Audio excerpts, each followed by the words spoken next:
I moved to Utah about 20 years ago, and I think like a lot of people, just fell in love with the natural beauty here. I love backpacking and exploring. These weren't things that before I came to Utah I knew I loved, but when you live here, it just sort of overwhelms you with the beauty of the place. Here in Utah, we cover, as University Health, a large landmass, much of which is not densely populated. It lends naturally to saying if we're going to serve the community around us, then we have to think about the individuals who live in pretty remote places. The problem that our research really focuses on increasingly is access to care.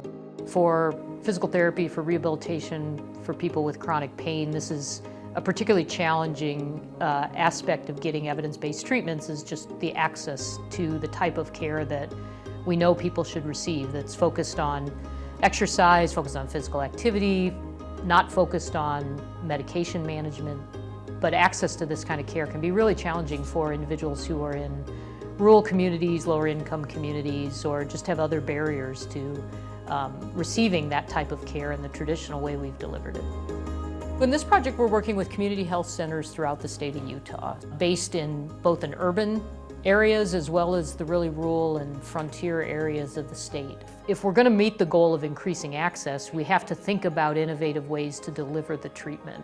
What we all think of when we think of telehealth is what many of us do for work, which is sit in front of a laptop with a two-way video through a platform like Zoom, and we talk to a provider. It can also look like asynchronous communications that use text messaging or phone-based apps that maybe provide exercise instruction or help patients in other ways. We've had several participants who've been in our study reach out to us, particularly like when we reach out to them at a year, so it's been a while since they've had treatment. And they tell us that some of the coping strategies that our therapists have taught them have really impacted their life and well-being. One particular example that comes to mind was a gentleman that one of our therapists worked with, and his work was as an auto mechanic, and that's a job that can be hard on your back. And he needed to keep working, and that wasn't going to be something we could change. But the strategy that he really developed was taking a daily walk with his daughter. And it gave him a chance to talk to her, and it helped to reduce his stress, and it improved his overall well-being. It probably also helped his physical health and fitness, and his back pain went down, and he really felt like his overall quality of life and his stress level was really benefited by just a seemingly simple thing. And when we hear that from patients, it's really encouraging to us that what we're doing can really have the types of impacts that we're hoping to have.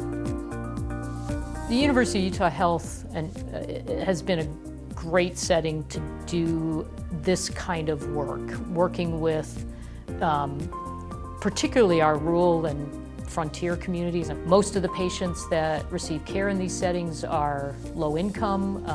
About half are in Utah are Hispanic Latino ethnicity. About a third communicate in a language that's not English. Typically that's Spanish.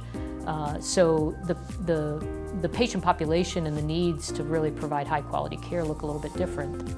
I think that really has to be the goal, that the ability for people to get the care that they need is not dependent on the community that they live in or the amount of financial resources that they have, but that they have the opportunity to access the care that they need regardless of those kinds of factors. I try to get out and hike a couple times a week. Sometimes life and work doesn't lend itself to that, but I find it invigorating. I find it actually quite helpful to my work because it clears my mind. It helps me to think often while I'm engaging about things that take some creative problem solving. What you hope and what you strive for is that when we work with individual people and we teach them skills and we develop self-management plans, that can have ripple effects into the people that they associate with in their communities. You begin to have kind of a public health effect of changing the way people think about chronic pain and how to manage it.